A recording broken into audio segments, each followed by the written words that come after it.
Ladies and gentlemen, can I please have your attention, please? I think we all had a very nice lunch, but now it's time to get back to discussing another interesting item. My name is Freek Janmaat. I am working as head of the economic section in the EU delegation here in Skopje. I've been working in a couple of other Western Balkan countries as well, mainly in economic jobs. And before I joined the EU, I was working at the Dutch Ministry of Finance. Now, before our lunch, we were talking about challenges to the world economy. Now we're going to talk about macroeconomic policies and public finances in post-pandemic times. Of course, first, what are successful policies so far? What are policies for the near future to continue? But also an equally, I think, interesting question is, until when can these policies continue? We had in July the so-called joint financial and economic dialogue between ministers of finance and central bank governors of the region here with their counterparts in the European Union. And there it was agreed that support should continue until a self-sustained recovery is firmly underway. Now, this is easier said than checked. When is a self-sustainable recovery underway? And this is a dilemma which I think we are also in the EU struggling with a bit. We have temporarily suspended the Maastricht criteria, the 60% debt, 3% deficit, until the end of 2022. Our European Central Bank, despite slowly but steadily creeping up inflation, is still having very low interest rates. It's continuing with the quantitative easing, at least until March next year. But of course, there might come a time when we have to reconsider this. There is this saying that when the sun is shining, you should repair the roof on your house. All the more so, you can also apply this maybe for public finances. Now interest rates are low, but what will happen if they rise? It's not to be excluded. It might be a problem for public debt. At the same time, this region, as well as Europe as a whole, is facing an aging population, which is bound to result in higher costs for healthcare, for pensions. So an increase in public expenditure is likely to happen in these areas. So all kinds of interesting questions which I think would be very interesting to discuss, and I'm also very happy that we have very interesting guests to discuss them. We have ministers of finance, although I have to say that unfortunately Minister Milojko Spajic of Montenegro had last-minute obligations which prevented him, unfortunately, from participating. But we still have, of course, the host, Minister Fatmir Besimi, Minister of Finance of North Macedonia. We have Minister Hikuran Murati of Kosovo. Yes, please join the stage. We have also the Deputy Minister of Finance of Albania, Mr. Besart Kadia. Then we have the IFIs. We have Mr. Alfred Kammer, the European Department Director, who is joining us online. Welcome to you as well. We have Ms. Linda van Gelder, which is the Regional Director for the Western Balkans of the World Bank. And then I'm very happy that we also have the National Bank Governor of North Macedonia, Ms. Anita Angelovska-Bezorska. And to end also, very interesting, we have the angle from the Parliament, because we have the Chairman of the Parliamentary Committee for Finances and Budget with us, Mr. Timcho Muchunski. So, now that we're all seated, maybe just a few very short remarks. As Walter de Vaart said for the first panel, I would like to also, let's say, respect the time we have. I would like to have 2 rounds of questions. I've been in touch with quite a few of you.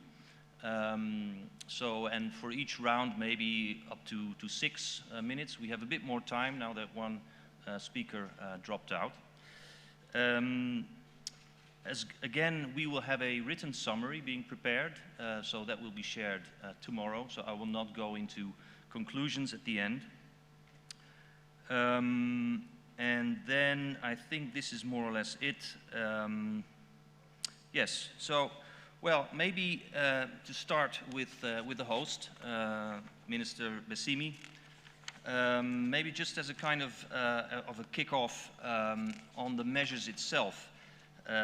Could you, in this round, maybe go into what measures North Macedonia developed to combat the COVID crisis, which fiscal stimulus did you give, and then in the next round I would ask maybe about your plans for fiscal consolidation and also what you mentioned before, the growth and financing plan. So please, Mr. Bessimi, the floor is yours. Yes, thank you, Frank. Good afternoon to you who follow this panel here in the Avenue, and also those online. Again, I have to say, because this is a hybrid conference. Due to COVID, we managed to make it hybrid. So about the COVID, the challenges itself, as it was mentioned during the first panel. Actually, what happened as a reaction, as a response to COVID, not only we here in North Macedonia, but I think globally, many unconventional measures were undertaken. Something that before the crisis was have been seen as impossible in terms of the classical economic views, but the COVID and the urgency of the reaction made it happen.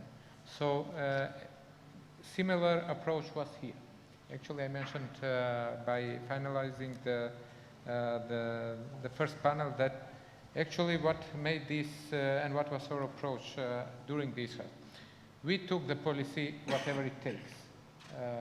There was, at the beginning, it was difficult, but later there were funds available internationally, and also institutionally reacted. So there was a kind of a mainstream overall globally how to drive with our reactions or a response to COVID.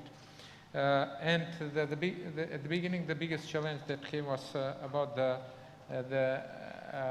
lot of uncertainties, a lockdown everywhere, and then you don't see the next step. So the uncertainty, we could not.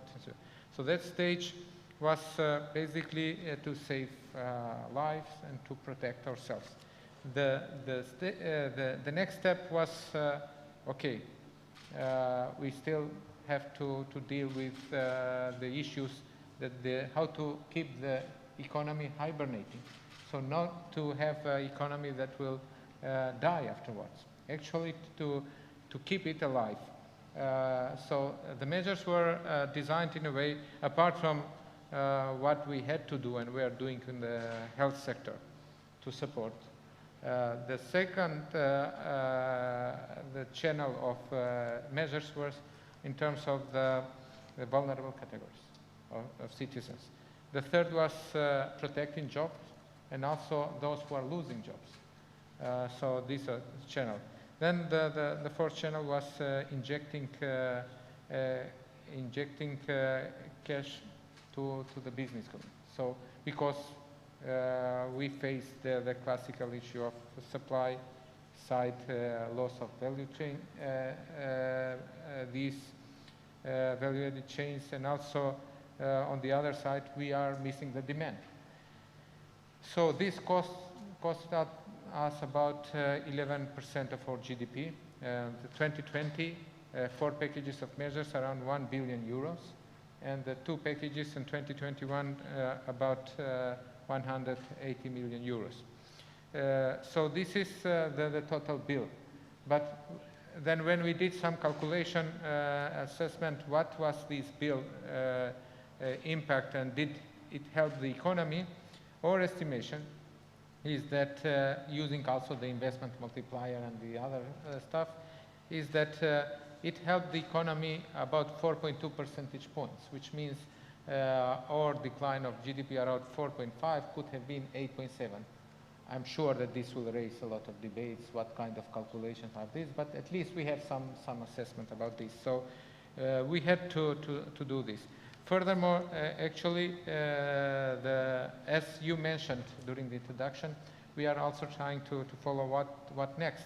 So 2021, the design of the measures was not only as emergency measures, but for recovery and growth. So we in each next step or packages, we're trying to be more, to have a more targeted, and also to add, for example, the last two packages in 2021, they had a development component. So meaning that not only the loss-making companies, but also the good performing companies that making investments or creating new jobs, they are also getting subsidies. So motivating investments and the optimism. After today, we have also officially the second quarter showing a growth of 13.1% of GDP. This brings optimism, and all other indicators, not only GDP, all other indicators, budget revenues, external relation, trade, and other indicators showing that the economy is recovering. So in order to be in this time frame, I just will say that we continue to follow closely what happens, and we still remain aware about the challenge that we have, because on the ECFIN meeting, it was one, we should continue first with, we should not stop with the packages so soon. The second, they should be more designed, more targeted, and market-oriented, so will not ruin the market in the long term. And third, about the fiscal consolidation, we should think about this, solving this in midterm. So more or less, our policies are following these guidelines from the meeting, because these were discussed together and agreed. So this is what we are doing right now and what are our plans. So I'm looking forward for the other discussions as well. So thank you. Thank you very much. That's very clear, and I think it sets a good scene for the rest of the speakers. So yes, I would like to move now to the Minister of Finance of Kosovo, Mr. Hekoran Murati. Also to you, the question, how has COVID-19, the pandemic, affected the economy of Kosovo? And what economic issues did it bring to light, which might have been there already, but were even more visible during the pandemic? Thank you. Thank you for the question. Well, for us, it's a bit of a different story, because we had to undergo we are the third government in a row since the pandemic was onset. And on the first government, I used to be chairman of the Budget and Finance Committee, and I remember it like today. It was a Thursday. No, actually, it was a Friday. We were supposed to have to actually review the budget for the year, because we were a newly elected government. The budget hadn't been passed yet. So we were supposed to review the budget in the committee and pass it on to the plenary session for the first reading. And I get a call from the Prime Minister, and he goes, "You need to do it as soon as possible, and we need to carry out both readings by Saturday, by tomorrow, because the situation, the first two cases were discovered in Kosovo, and the situation was such dramatic that we didn't know whether we would be able as a parliament to gather from next week on.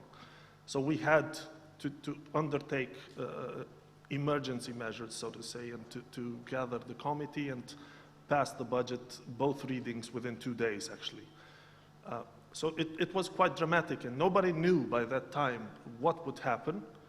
And this goes also to say that we were not necessarily able to rightly plan for the pandemic, because at that time everybody thought, I remember it like today, the next 2 weeks are the 2 critical weeks that we need to be careful for.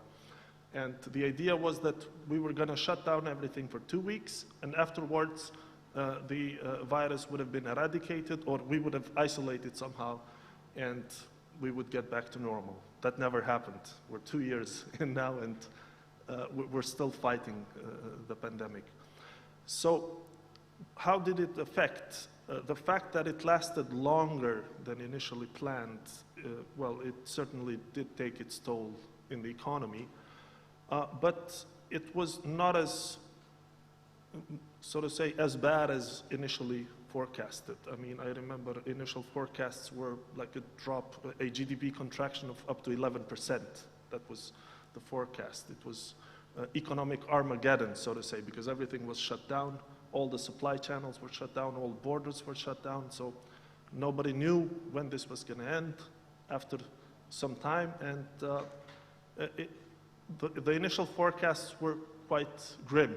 But then, as we learned to live with the virus, I think we've managed to cope with it, because initially we had to prepare not just for the economic consequences, but also for the health. Our health system was not able to cope with what was coming, so we had to shut down the economy until we built some capacity, and for that I must say that we are thankful to our international partners, and also due to lack of a proper monetary policy mechanism, due to being a euroized country, we needed help, and we got help from the European Union, from the IMF, from the World Bank, from the ECB, Council of Europe Development Bank, and from EBRD and all the other international partners. So we're thankful for that. It made, so to say, the management of the crisis a lot smoother, if I may say so. The effect that it had now, when we look back, it's not as bad as forecasted. The figures show a GDP contraction of 3.9%, the estimate. However, I don't think the figures really show what actually happened. The fact that a large portion of the economy is still in the informal shadows, so to say, means that the contraction did, or the official figures did not account for that. When it comes to jobs numbers, we are right now higher than before the pandemic. However, when you look at the people who lost the jobs, there are still many out there who haven't gotten back in the job market. They haven't been able to find a job yet. There's still a large number of those people.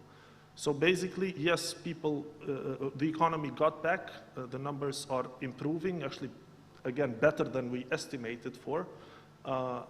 The government revenues are up by 33% compared to last year, compared to 2019, up 15%. Economic activity and business turnaround is similar. So the economy it looks like it was getting back on track, but I think it did leave some scars. And what I think, aside from the negative effects that it had in the economy, it also had its positives. For example, it forced businesses to become more creative and more pivotal. You have many more businesses who had to adopt, like introduce delivery, online sales, and so on. So quite a lot of innovation was forced. And also, what is strange and worth mentioning is that our exports increased. And this was mainly due to the fact that a lot of the supply channels, the old ones, were disrupted, and there was new opportunity for countries like ours to get in between and fulfill those needs for, let's say, Western Europe or other countries in the near proximity. So it did have negative effects, but I think we managed, with the help of our partners and also with the resilience of our people, to come back stronger. Thank you.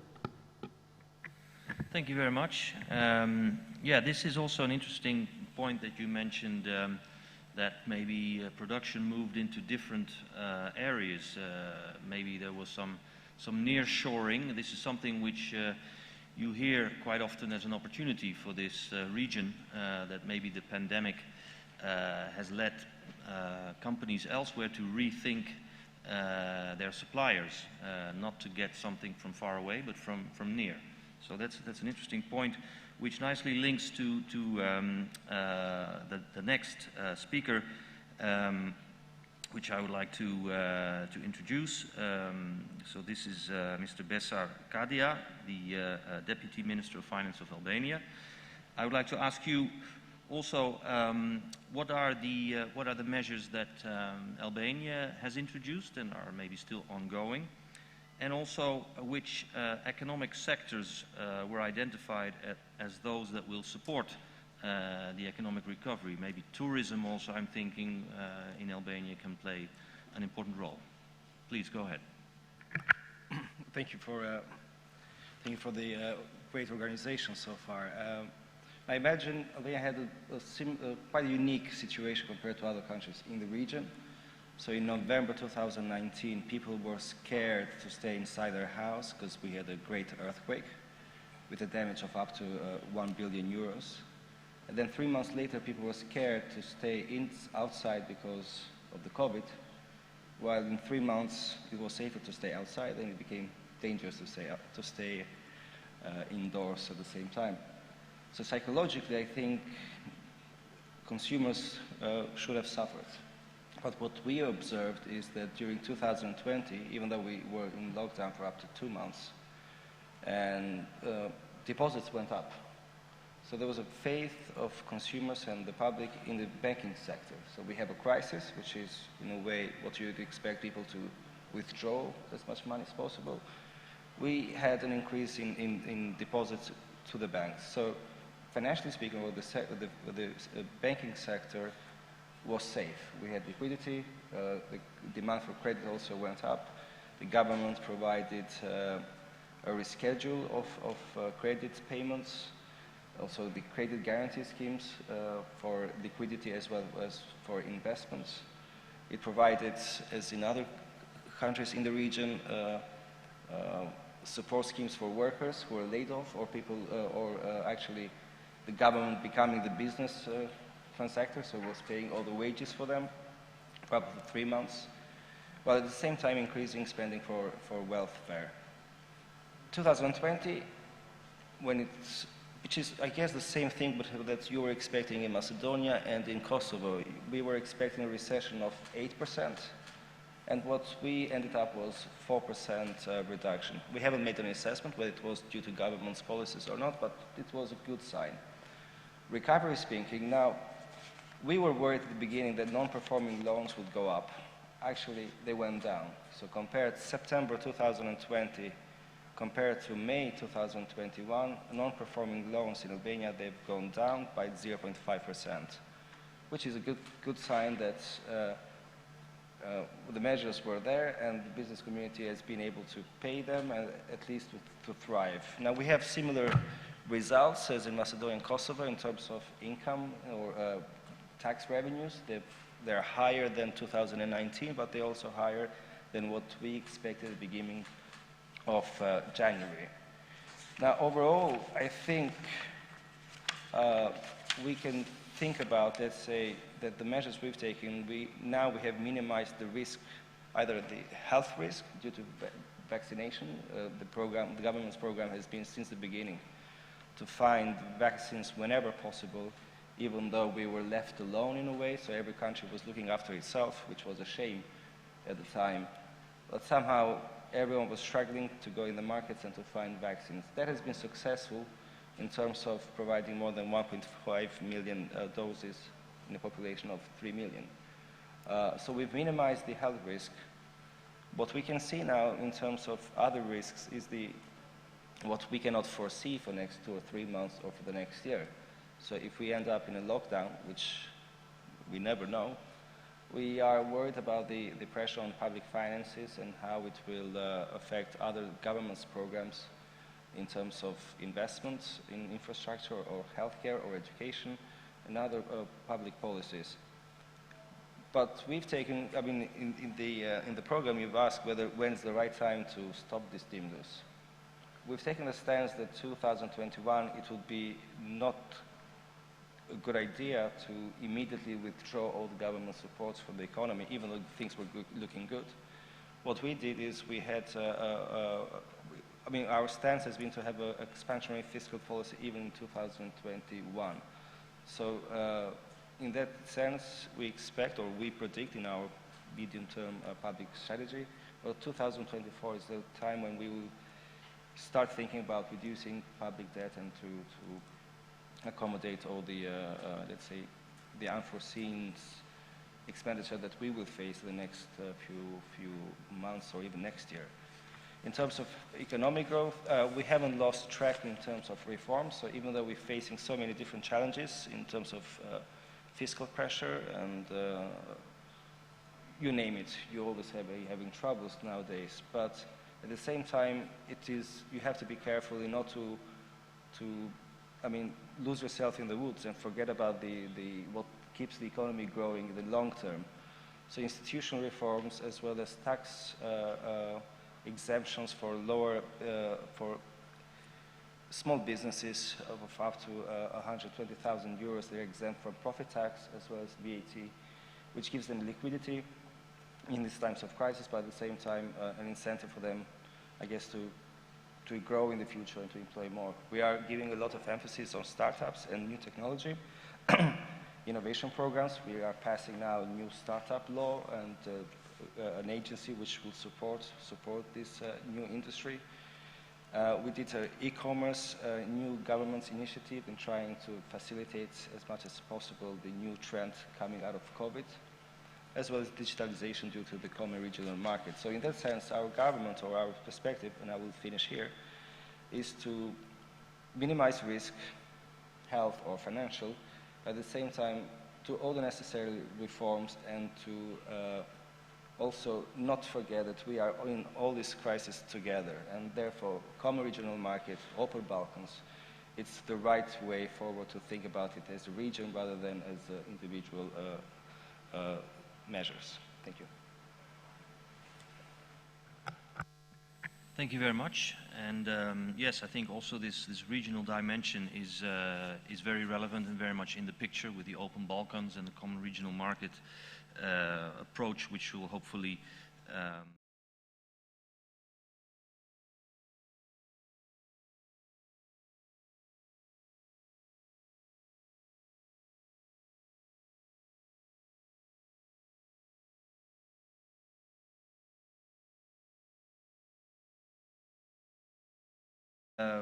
we have heard about the, let's say, the global economic outlook. There was also mention made of the risk of a so-called two-track recovery between those countries that seem to recover quite quickly and those who are lagging behind a bit. So what do you think countries can do to speed up recovery? And then the second question, in the medium term, how can fiscal policy best prepare for the post-pandemic normal? So please go ahead, Mr. Kammer. Thanks, Felix.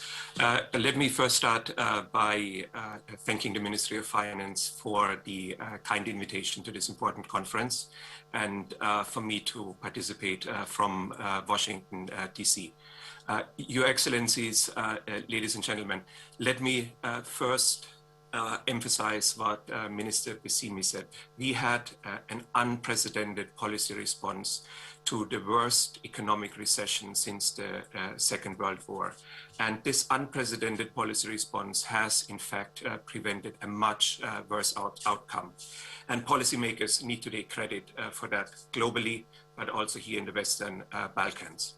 The focus of this, let me just explain what the focus was of this policy response. It was to maintain the structure of the economy so that the economy could withstand the pandemic time and can be restarted after lockdowns were over, and to maintain and prevent the fraying of the social fabric of society.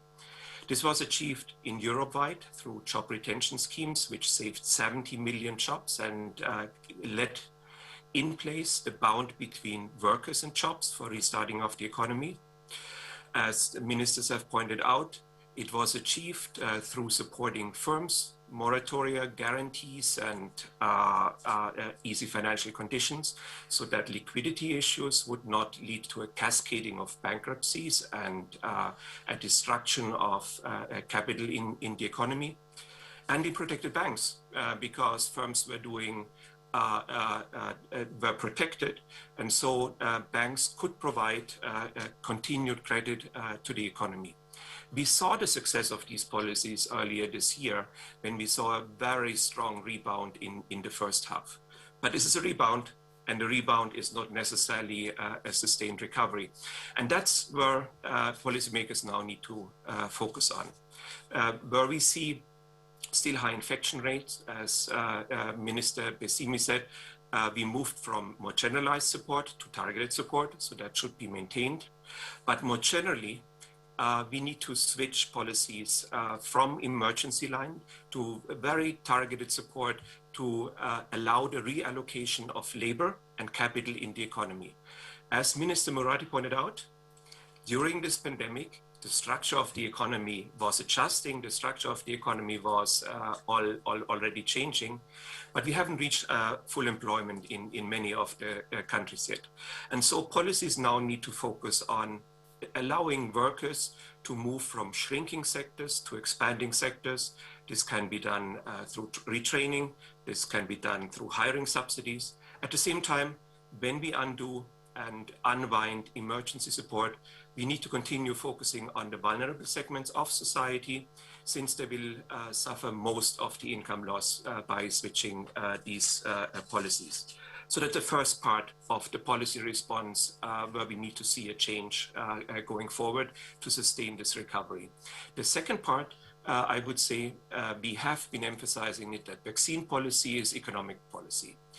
And we see in countries activity has rebounded more strongly where vaccine access was there and vaccination rates are high. And this is a downside risk for the Western Balkan countries in the times of a very infectious Delta virus. In Western Balkan, on average, vaccination rates are about 30%. This is half of what we see in the EU. And this needs to be furthered in order to make the economy more resilient to the impact of the infection. On the second question, looking very much into the medium term. Here, countries like in the Western Balkans, which have limited fiscal space, need to develop credible medium-term fiscal plans geared towards re-establishing fiscal buffers. If you know one thing, it is that the next crisis, unfortunately, is just around the corner, and the economies that did best during this economic crisis were those that had the buffers in place and could use these buffers for a very strong policy response. What does this mean for the region? Credible medium-term fiscal plans. It means, first and foremost, increasing revenue. Revenue is much, much lower than in European Union countries. There's much scope to increase revenue. This could be done through eliminating preferential tax treatments. This could be done through improving tax administration and revenue collection, and we are helping countries develop the systems there. This could also be done by eliminating those tax breaks which were given during the pandemic. This is the first part, I would say. And the second part in the medium term, which is very important, is to really look at public investment and scale up public investment in order to support this transformation of the economy, which has started to take place, but which is going to accelerate with the economy becoming more digital and with the economy becoming greener over time. So public support is needed there. We did a study a few years ago for the broader region, and it showed that there is a big infrastructure gap compared to the European Union in the region. But also it showed that when you spend €1 on public investment, in the long term, this will generate each year between €2 and €2.5 in additional output every year. And this is a very strong sign on the importance of closing the infrastructure gaps and on public investment. But what it also means, it needs to be good public investment.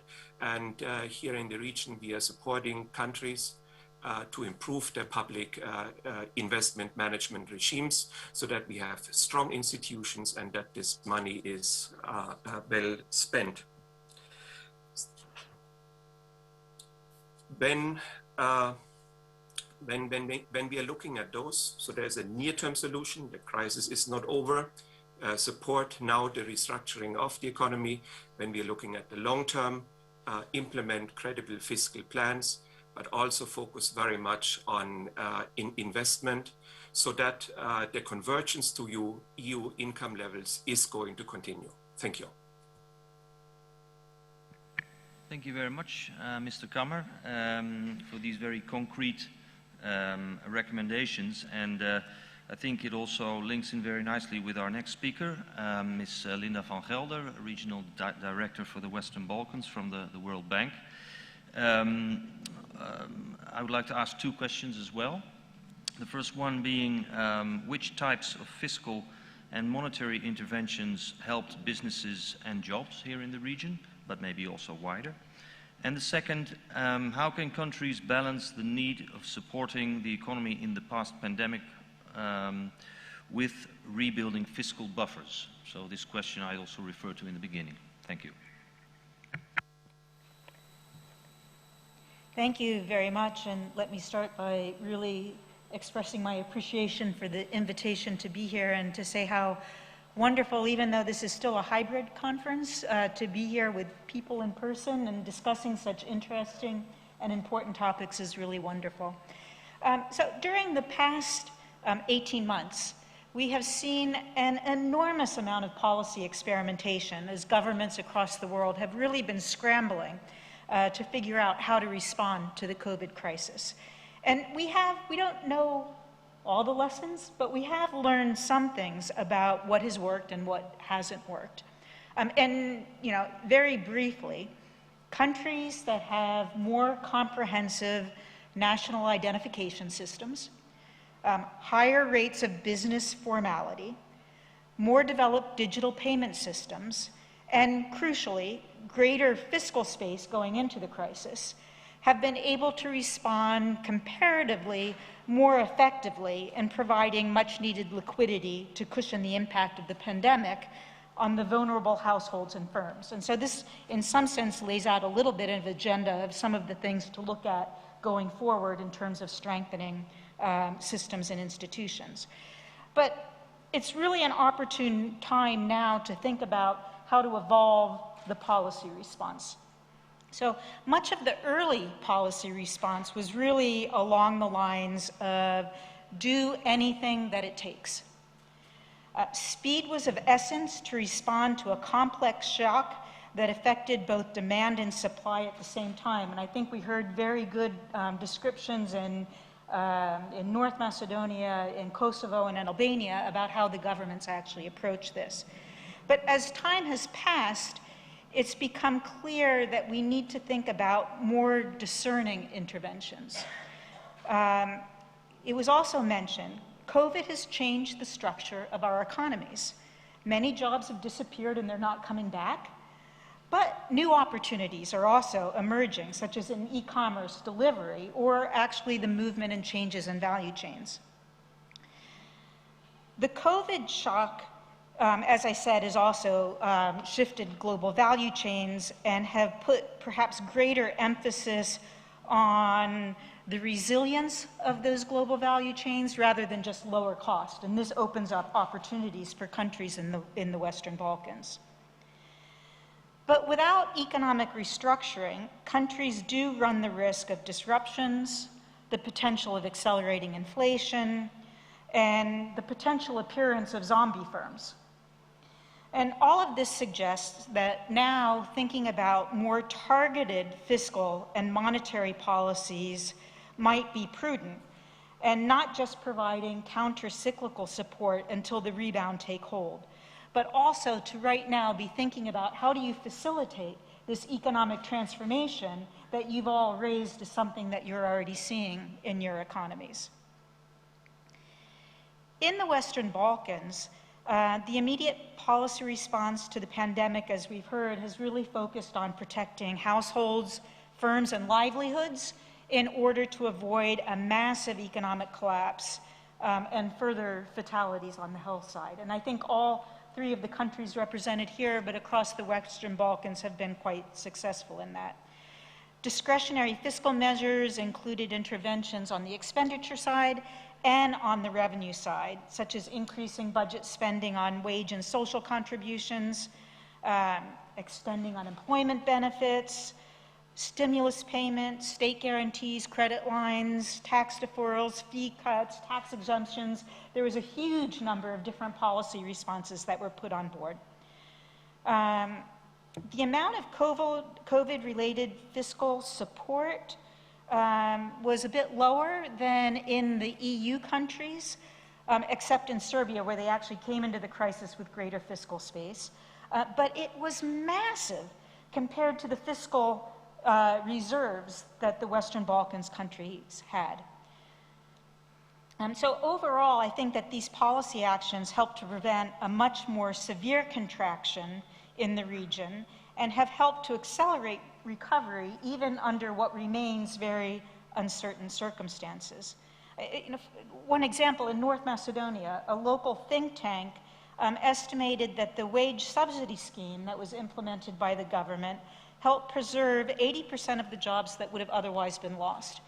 So in the midst of so much uncertainty, I think the immediate do everything it takes innovation has been very successful, but the bottom line message now is to really think about how to support those structural transformations in the economy and how to think about more targeted and discerning policies so that you actually can utilize most effectively the limited fiscal reserves and start to think about the process of how to build back those buffers going forward.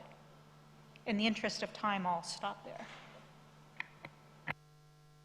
Thank you very much.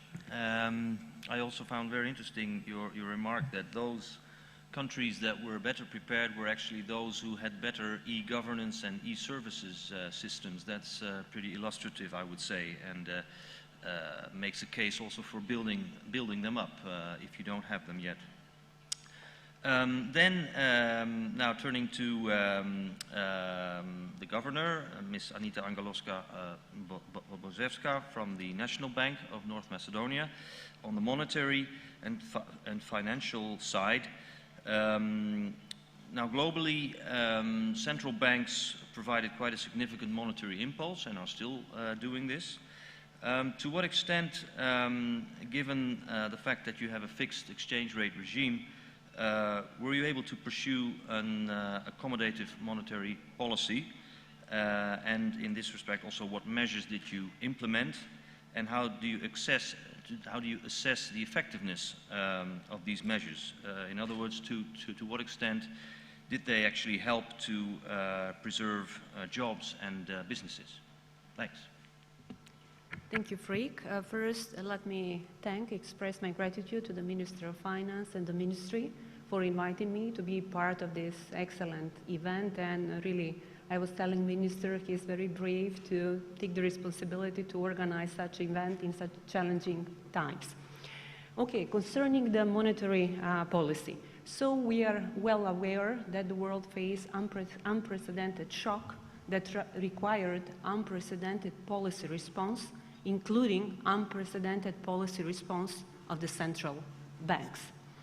Given the lessons that we as the central banks learned during the global financial crisis, especially awareness of the risk of self-fulfilling crisis, this time, in global terms, monetary policy response was swifter, it was stronger, and it was better balanced and coordinated with a fiscal policy, which in simple terms means that the monetary policy or central banks were not the main game in the town, as it used to be during the global financial crisis. So this was allowed simply having in mind that there was absence of any major financial and economic imbalances in the economy. In this global context, central banks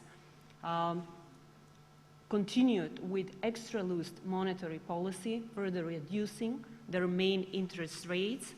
Thus, if we look at the data, we can see that 60% of the central banks globally had main interest rates below 1, and about 20% of the central banks interest rates in negative territory.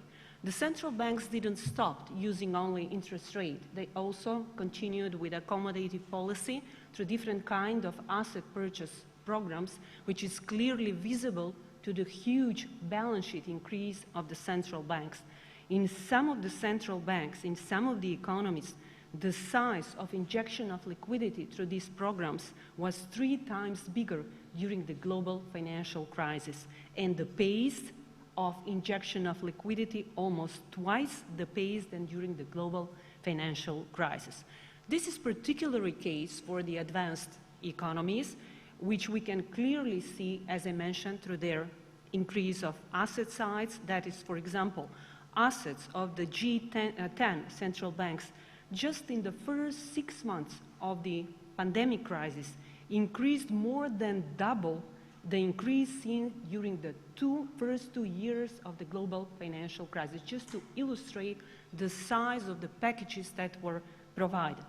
Still, although a lot of unconventionality was main feature of the most advanced central banks of the most advanced economies, I can also say that also a big number of emerging economies started for the first time using, also experimenting with unconventional tools such as purchase of corporate bonds on government securities in the markets, including some economies in the Central and Southern Eastern Europe. So how does our response of our central bank fit into this big picture? I would say that the picture is, or the story for us is similar, as we have embarked on accommodative monetary policy since the very beginning of the crisis, but mostly deploying conventional tools. In this context, I can mention a couple of examples or a couple of measures. First, the key policy rate.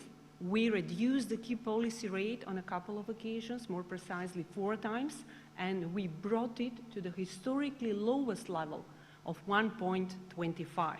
Then, despite the traditionally high liquidity of our banking system, we stepped up with liquidity injection to avoid any risk of interruption of the credit flows or deterioration of the financial markets.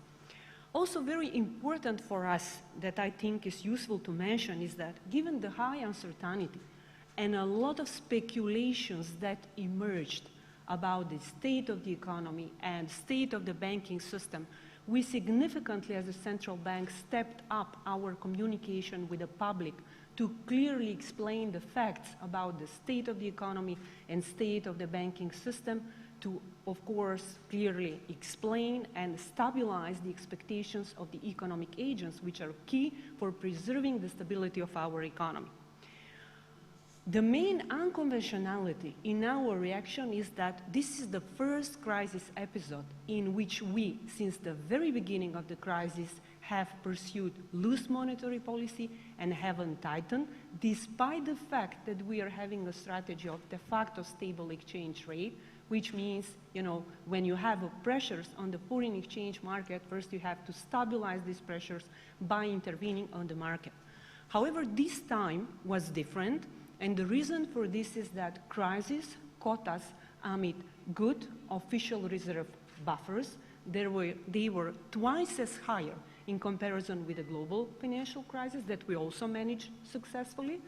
And then we didn't have any significant misalignment in our economy. Structural reforms in the past improved the structure of our economy, and also there was no significant misalignment in the external sector, which is clearly visible through a solid balance of payment and reduced current account deficit. Of course, not to forget inflation. Inflation at the beginning of the crisis was contained. Have we been successful or effective, whether our measures have been effective? Usually, when one assesses the effectiveness of the monetary policy measures, we look to financing conditions because that's the contribution that the central bank can provide. And we usually look at two parameters. First is credit support, the level of the credit support, and the second aspect is cost of financing. Concerning the credit support, because of all the measures that we undertook, credit support continued to be solid. It didn't decelerate as it usually did during the past crisis episode. It, in fact, somewhat accelerated. And if I compare with the average credit growth in the Central and Southern Eastern Europe, we are slightly above the average. Though support was mostly tilted toward the household with some lagging behind in the segment of corporates. Then also significant share of the loan portfolio was under moratoria, which means temporary financial relief of the households and companies, about 44%. What does it mean in comparison with the EU? Significantly higher.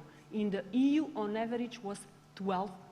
So that also clearly points to the effectiveness on this measure.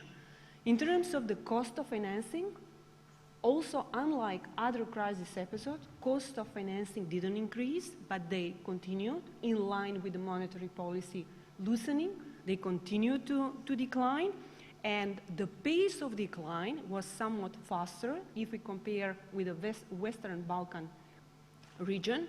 And currently, the average lending rate is 4.5%, which is also below the Western Balkan region. Of course, we cannot compare with the EU because of structural and many other aspects. So overall, a lot of measures we have undertaken. It is not an easy crisis, still a lot of challenges, but we think that our measures have been effective and provided contribution to the real economy. Thank you. Well, thank you very much for this very good overview. I also note the communication with the population, which is interesting as a kind of element for not only national banks, but I think all institutions involved in this emergency support, that you create a kind of, or let's say that you take the population with you in what you're going to do, and you sketch out a path for the next 1 or 2 years. That's probably important as well. Now, just this first round of questions to conclude with the parliamentary angle. So I'm very happy that we have Mr. Timcho Muchunski here, the chair of the Budgetary and Finance Committee from the Parliament. So how can, in your view, the Parliament help shape also the economic and financial policy, and what was your experience in this respect over the last 1.5 years? Thanks. Thank you. So, dear ladies and gentlemen, it is truly a pleasure to address this audience of high-level officials from international financial institutions, the diplomatic corps, as well as, I think most importantly, academia and representatives of business that we see here in the audience. Thank you for supporting our country in this unprecedented time, which seems to be the word of the day, brought forward by this COVID pandemic. What can we conclude in terms of what happened in the world? The world was not prepared for this type of crisis, or to be even more precise, health systems were unprepared to deal with a pandemic. However, economic policy responses were prepared, drawing on experience from the last financial crisis dating more than 1 decade ago. The speed, the size, the scope of the reaction by policymakers worldwide, we can say, was extraordinary, preventing dark scenarios of a deep and prolonged global recession. What can we say for the case of Macedonia? Coming from the opposition, trying to be a bit more critical. We have horrible mortality statistics. Macedonia is in 4th place globally with death cases per 100,000 inhabitants, with a fatality rate of 3.4%, which is well above the world average, according to the Center for Systems Science and Engineering at Johns Hopkins University. The speed, the size, the scope of our domestic economic policy reaction was lower than our peers.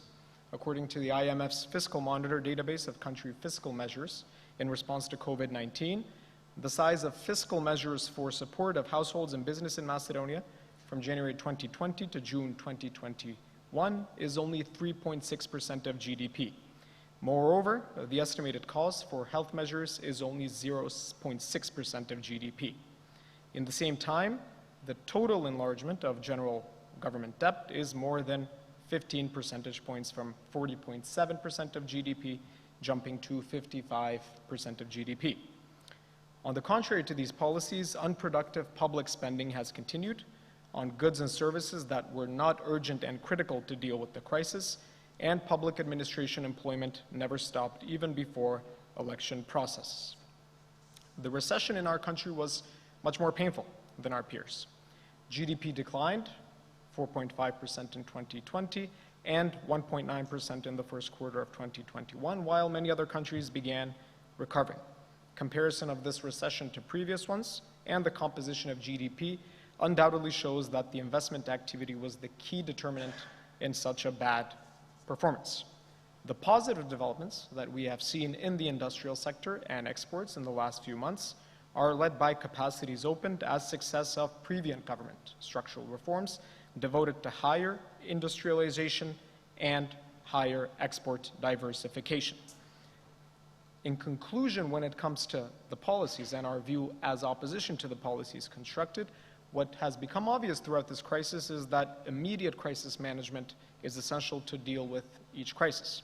Here, we feel that we undeniably, as a country, failed.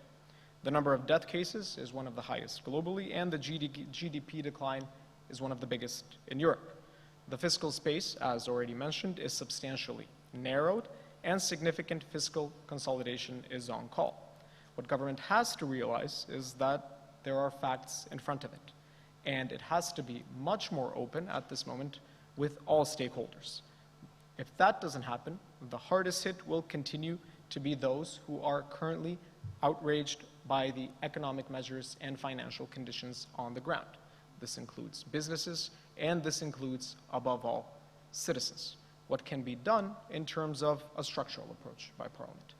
We, as opposition, have called for so-called COVID sessions of Parliament. What does this mean? Regular sessions of Parliament that are focused on legislation aimed at tackling economic, financial, as well as health issues that are before institutions, before citizens, and before businesses. Open dialogue with opposition is another prerequisite. This is a country, as many of you know, with an extremely thin majority in Parliament.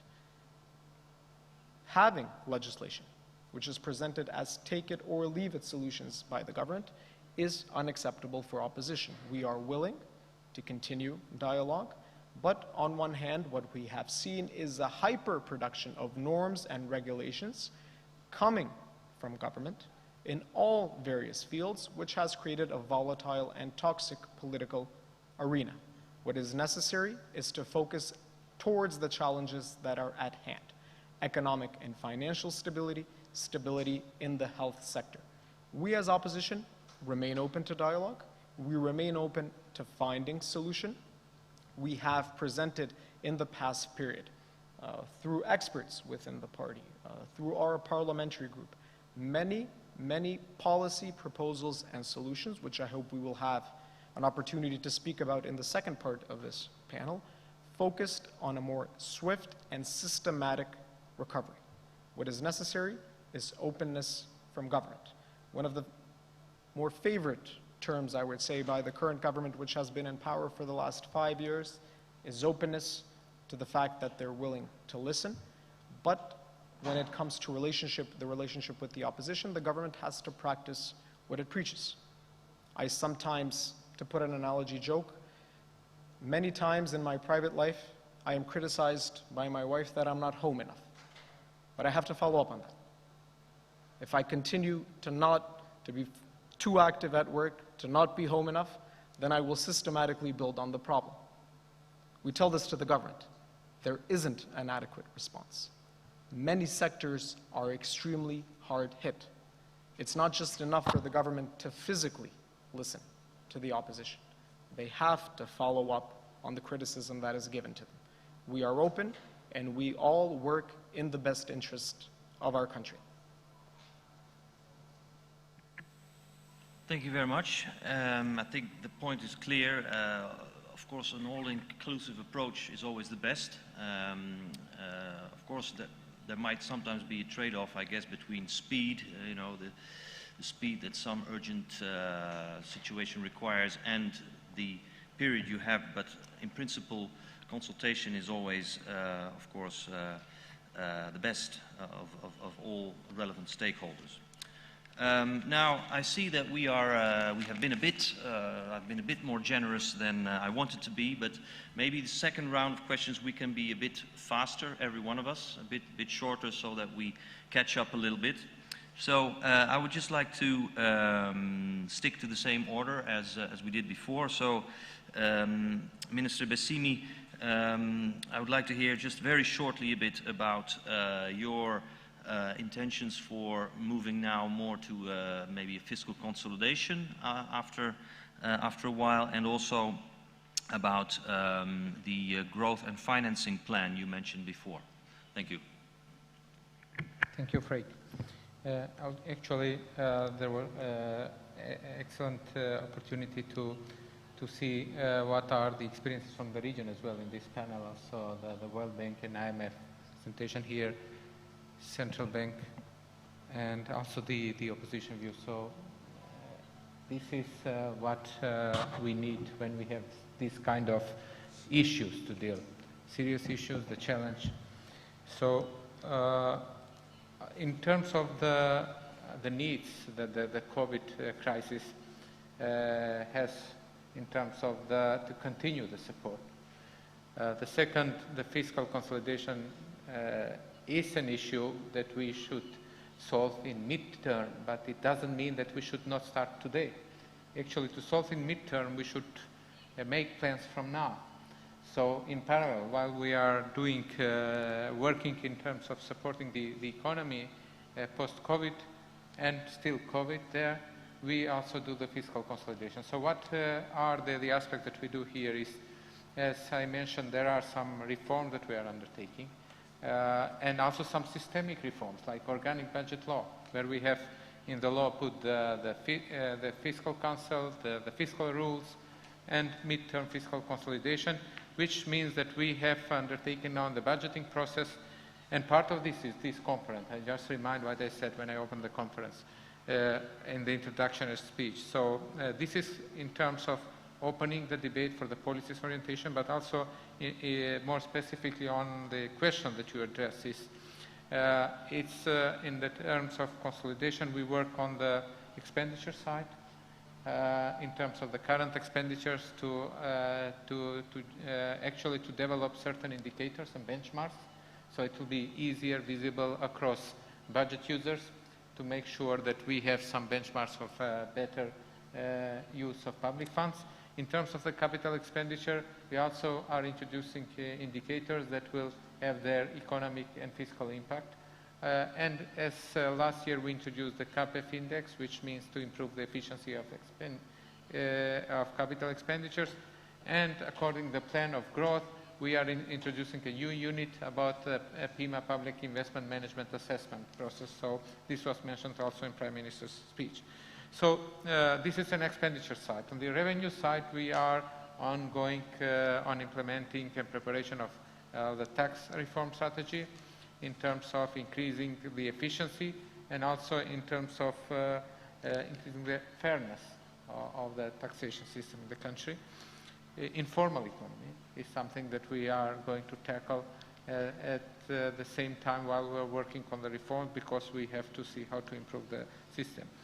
And financing, the third part of the budget, is how to finance the needs that we are that we need for growth and this reform policy agenda and investments.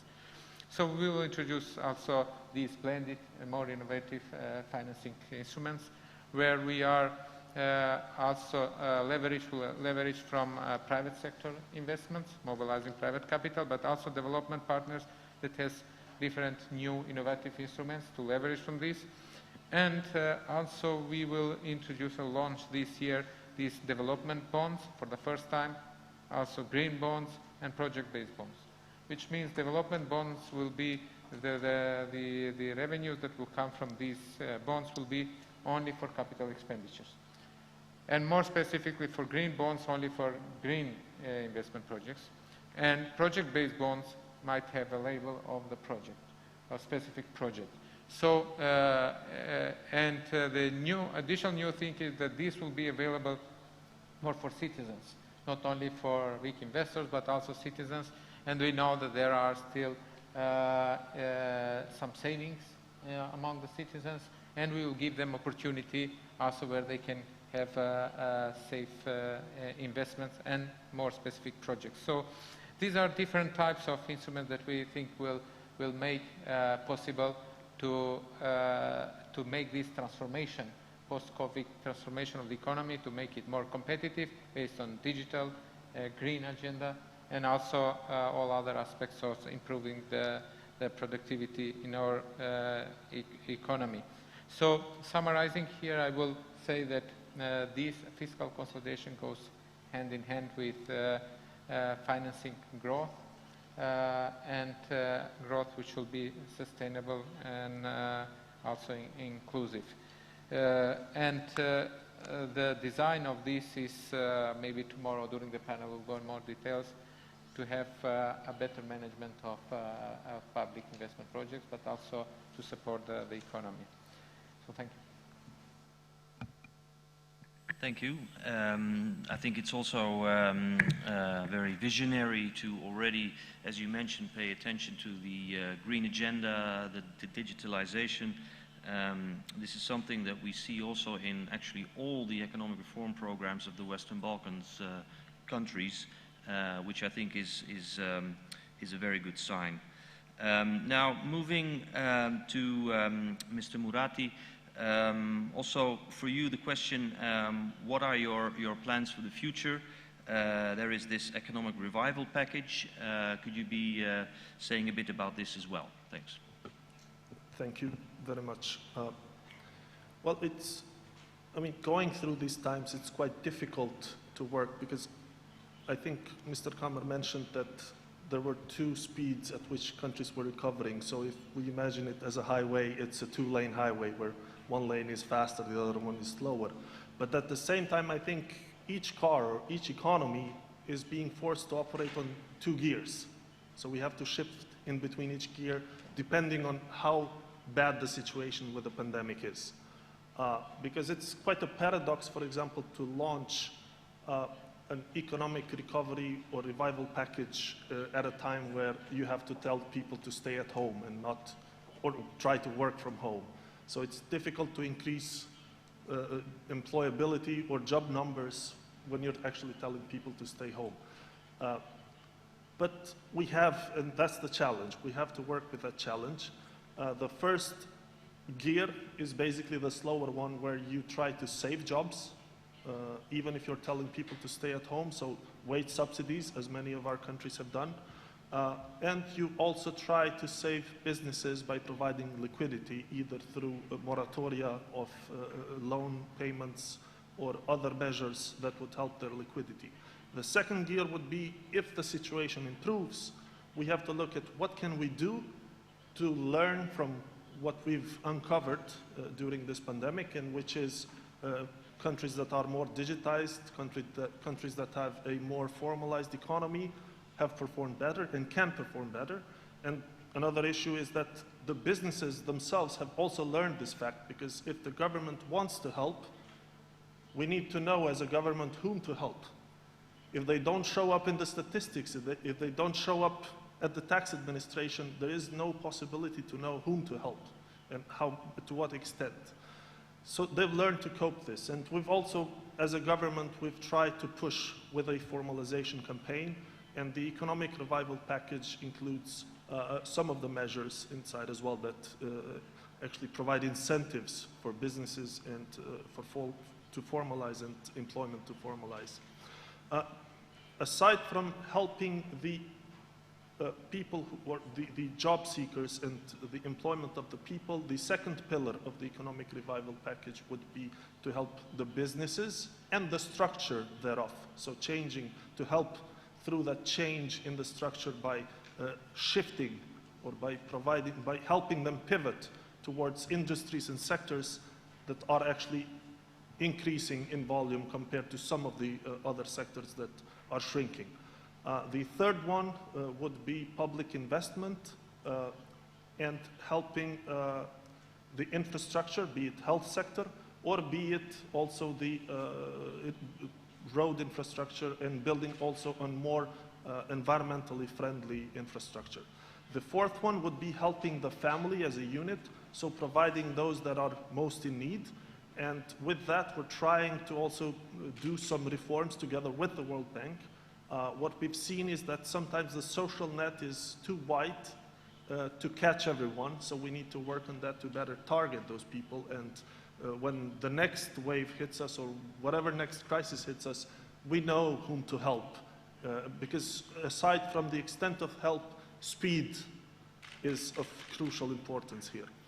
And I think this is more or less what we're trying to do, what we've learned from the past, and what we try to improve upon.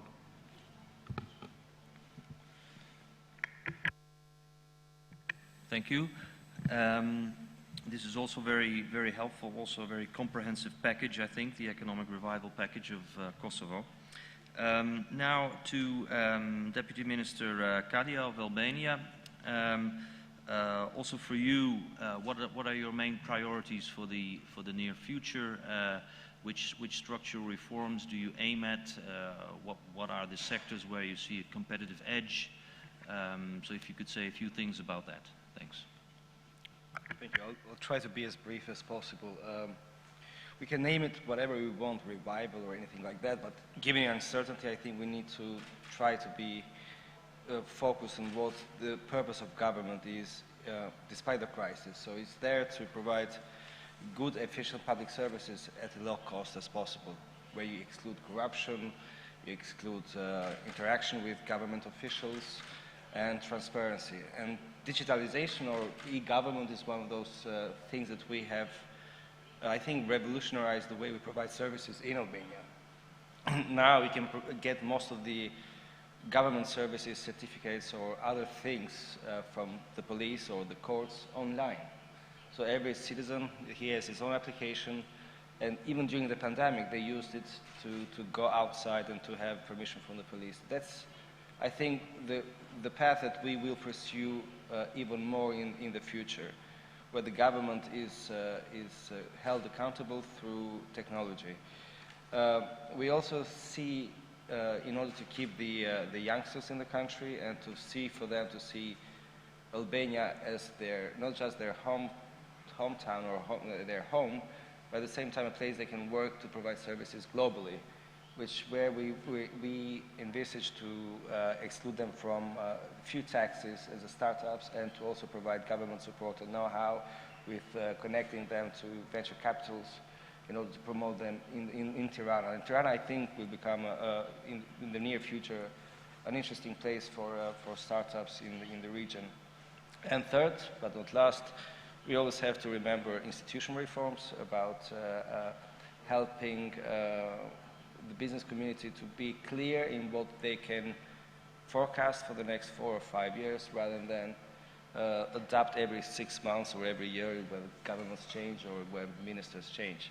So we have developed a new business investment development strategy, where we have included the business community and what they expect from the strategy and government's commitments in terms of trade, in terms of government support, either subsidies if they need them, or human resources and connecting them in the triple helix reform.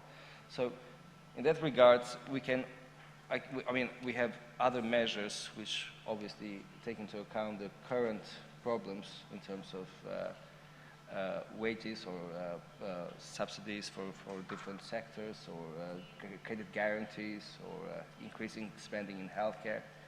I mean, this is what we are currently doing. But looking forward, I think this is what we need to remember as a region as well, on things that we need to focus long term. Many thanks. A lot of different instruments, which is, I guess, how it should be, a whole different, a whole comprehensive package of different measures. And predictability, I think, as you mentioned, is also important. I hope that when the accession negotiations between the EU on the one hand and Albania and North Macedonia on the other hand will start, that will also give a kind of extra predictability for business in both countries, what to expect in the years to come. Then I would like to move on to Mr. Kammer from the IMF. A bit of a specific question. Of course, recently we've seen the unprecedented, I think, SDR allocation to most countries, I would say, worldwide. So what will be the potential benefit to the Western Balkans from this new SDR allocation, and how could they best utilize these additional funds? That's one question. And then a quick last question. What is your view on the dilemma, also a bit mentioned by the governor, Anita Angelowska, on central banks, given the recent increase in inflation, while the recovery is still in its early phases? What kind of policy advice would you perhaps give them? Thanks. Thank you very much. On the SDR allocation, we have made available to our member countries $650 billion at the end of August in international reserve assets, the SDR. This can be utilized in a number of ways, and it depends very much on where the countries are in the pandemic, what the economic situation is, what the international reserve cover is, and what the financing requirements are. So for countries which have problems financing the crisis response, the SDR allocation should be used to finance fighting the pandemic. The other case is where the crisis fighting is already fully financed, then the SDR allocation can go to bolstering in the national reserves. That will help building the resilience of the economy and help absorb future shocks. That's a buffer for the future.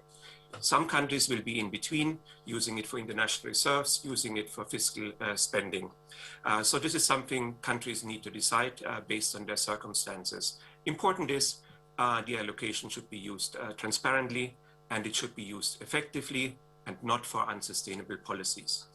On the monetary policy side, so this is indeed a very critical time right now when one looks at the decision to be made by central banks and central bank governors. First of all, in general, we believe that we should continue accommodative monetary policies across a wide range of our membership. Clearly, we are not back to full employment yet, and we still have severe downside risk. The pandemic is still not over. So accommodative monetary policies is warranted.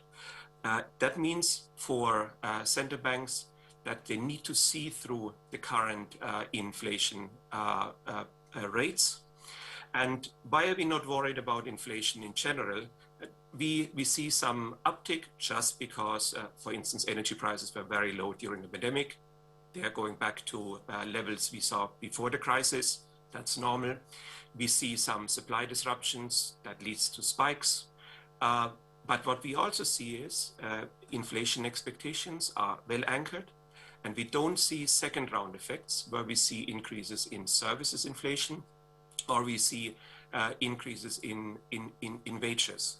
So that leaves us with important that inflation expectations are remain well anchored. Important for that is the credibility of the central bank and of its monetary policy. And an important ingredient of that is the independence of the central bank, which we need to maintain and preserve all over. What is important for central banks to do is, as Governor Angelowska pointed out already, very clear communication.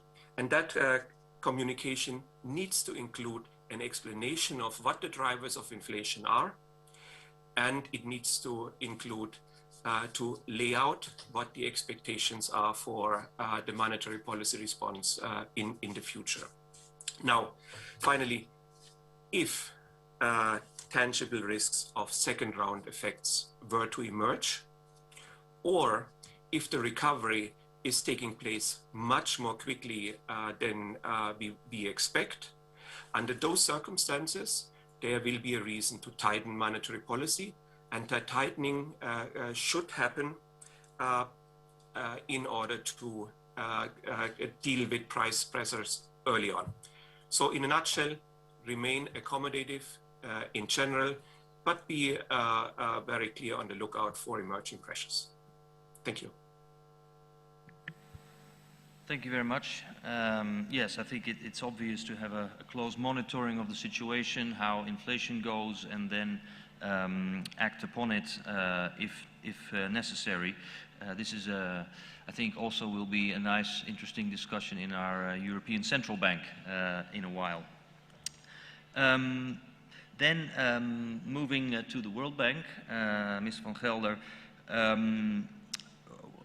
talking about structural and institutional reforms, what the Minister Bessimi also said, this should go actually hand in hand with fiscal consolidation. It should not be put on the back burner, even though maybe there is a temptation to focus everything on short-term measures or on fiscal consolidation, but these structural reforms and institutional ones, which maybe also will be discussed in the next panel on good governance, but how do you see that? Can they regain a dominance in the near future?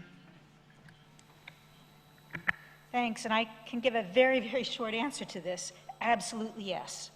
That's the very short answer. And the reason is that accelerating structural and institutional reforms, there's no other option. Ministers of finance around the world are trying to figure out how do you boost growth without further depleting scarce fiscal space. So if ever there was a time for accelerating structural and institutional reforms, now is the time.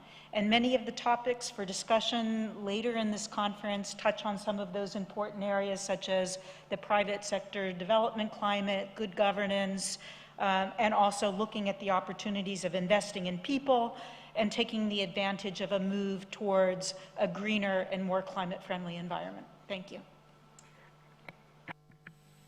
Very clear, so everybody knows what he or she should do. Then, moving again to the governor, Ms. Angelowska, how do you see it in the near future? Also, coming back to what Mr. Kammer said, is there room for further accommodative monetary policy? To what extent will inflationary developments affect this monetary policy stance? And you mentioned already a little bit in your first contribution the solid credit support, but what are the latest indicators concerning the banking system in this respect? Thank you.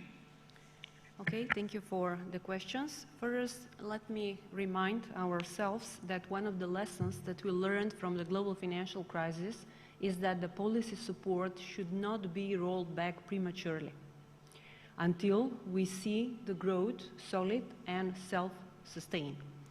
At the current juncture, where are we? Today we heard the news from the State Statistical Office. This, in general, it's good news, which means that economy is already on a recovery trajectory. We projected for the first half of this year 5.4% growth, and currently, according to the new data, is 5.2%, which is very close to the projections of the central bank. However, still the risks are surrounding the growth trajectory, which in principle means that the policy support is still needed. Do we have a room for further monetary policy support? Well, in principle, given the monetary strategy that we have, which is of de facto stable exchange rate, in such economies, central banks have to watch for two key parameters. First is the level of the official reserves in the economy, because we have to have enough official reserves to intervene in case needed. And second is the inflation, current inflation, and even more expectations for the inflation. Concerning the first pillar, which is the official reserves level, I can say, I already, I think, mentioned that they are twice as high in comparison with the global financial crisis, which means that we have adequate buffers having in mind this strategy. And without going much into details for the sake of the time, but if we refer to all standard international indicators which are used to assess the adequacy of the foreign reserves, we fare well. Second parameter, inflation. We have seen some pickup in inflation, which for the first 7 months is about 2.5%. For the year as a whole, our projection is 2.2%. In the medium term, we expect to preserve it in the range of medium inflation.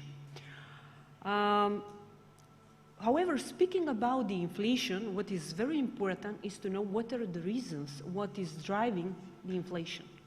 If we have in mind that we see recovery, but this recovery is gradual, and only next year we will come to the pre-crisis level, it's clearly that this pickup in inflation that we have observed is not coming from the demand side, something that Mr. Kammer mentioned, that we have to watch very much what is the pace of recovery. So practically, mostly inflation is defined by the supply side factors, and the supply side factors which are not idiosyncratic for our economy, but which are global, coming from the external environment. We know international prices of oil, of food, and we are a net importer.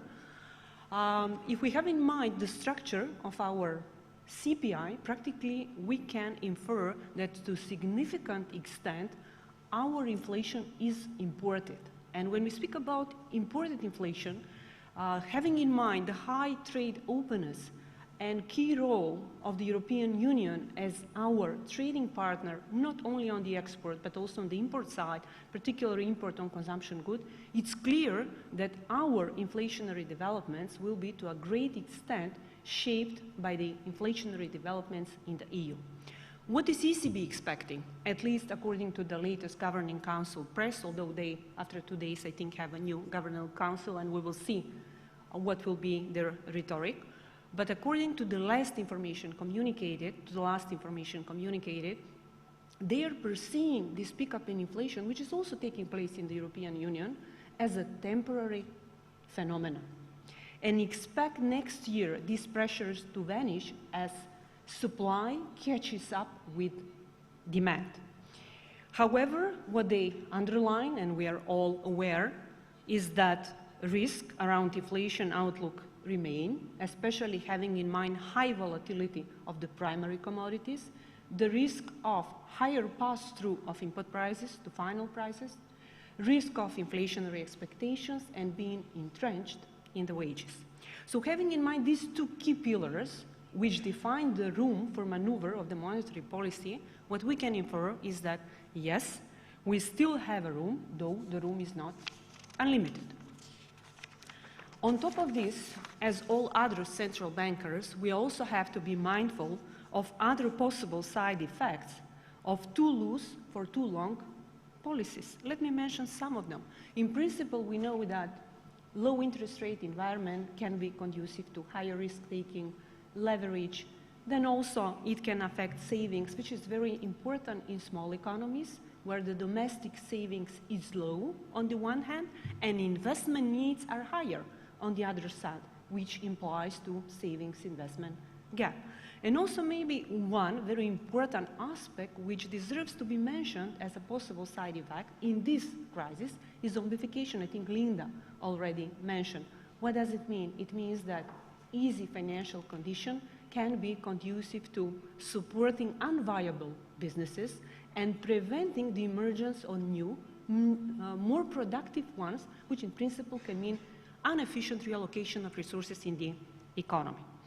So, in a nutshell, I think while being aware of the need to continue and having a room to continue with a loose monetary policy, in parallel, clearly there is a need to gradually shift the focus back, or to put focus more on structural and transformational policies, which are, of course, we all know that are key for lifting the growth potential and increasing the well-being of our societies. That's about the monetary policy. Concerning the state of the banking system, according to the latest available data, the performance of the banking system continues to be solid. Capital and liquidity buffers have continued to increase, and currently they are above the level, pre-pandemic level. Quality of the credit portfolio somewhat worsened at the beginning of this year, but still NPLs remain at the low level and significantly lower in comparison with the pre-pandemic period. Of course, our measures and measures of the Ministry of Finance that were focused on the businesses helped this, because it prevented buildup of NPLs in the credit portfolio of the banking system and prevented credit crunch, because NPLs also define the level of credit activity. Profitability also remains high according to the latest data, and maybe what is even more importantly than the numbers of profitability is that practically significant part of the profit that was shown, observed, is reinvested, which means further accumulation of capital buffers, which is key to go back to the question, do our banking system have room to further support? Yes, since capital and liquidity has increased owing to different kind of measures. So practically in a nutshell, our banking system weathered the crisis well. Two main reasons. First of all, initial condition before the start of the pandemics. They were in a good shape as a result of regulatory policies, but also prudent behavior overall in the banking system, and as a result of the measures that have been undertaken during the crisis, preventing the spillover effects from the real to the financial system. Of course, we have to be mindful and have to watch the possible materialization of the credit risk, though the numbers that we see now really show that the banking system has the capacity to absorb any potential losses. Thank you. Thank you very much. And yes, I think it's illustrative that a good starting position helps a lot for a good, healthy financing and banking sector, which is also very much dependent on good supervision. Now to end, I would like to give the floor once again to Timcha Muczunski. What in your view should have the focus in the next period in terms of measures and post-COVID reforms? Please, go ahead. I will try to be as brief as possible. First of all, I think what we need to really focus on as a nation, but also as a region, and you mentioned this in terms of the overall public policy approach, is on good governance. This is where we have serious deficiencies. This is where we haven't had any momentum and movement, and this has extremely serious negative implications on the overall economic and financial stability of every nation. So creation of sound policies in the field of good governance. When it comes to economic and financial policies, we need to focus on policies, first of all, that create growth, and that is public capital expenditures, which we feel are severely lacking and have highlighted as an opposition. We need to start talking more and more substantially about the green economy, investment in research and development. We need to start creating measures more geared at building investor confidence and overall confidence in the system. And this is one of any key measures here would be focused on saving jobs. And finally, we need to have targeted measures, I would say more primarily aimed at sectors rather than businesses. This is where we need a more concrete shift from what we have at this moment.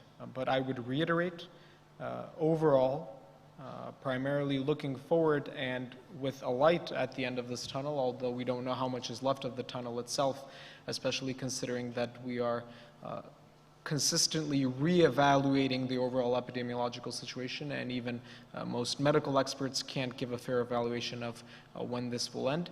We have seen what the deficiency in our overall system of governance have created in terms of economic and financial results.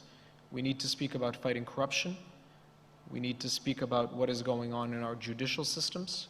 And I think if we manage these, if we manage these conditions adequately, together with good economic and financial measures, then we will be able to come out of this crisis in a much more productive and positive manner, which in the view of my political party and myself included, we haven't been able to do to this moment. Thank you very much, and I fully agree, and I think also the next panel will definitely talk about good governance, about rule of law, fight against corruption. That is something to look forward to. Well, I would like to end this panel by thanking you all very much. I think it's been an interesting discussion with a lot of different elements. We will have a written summary tomorrow, I understand, so something that will be distributed among all participants.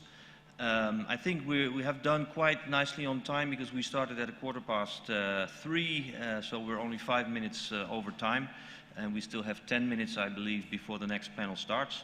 So many thanks again to everyone, and well, I look forward to the next panel. Thank you.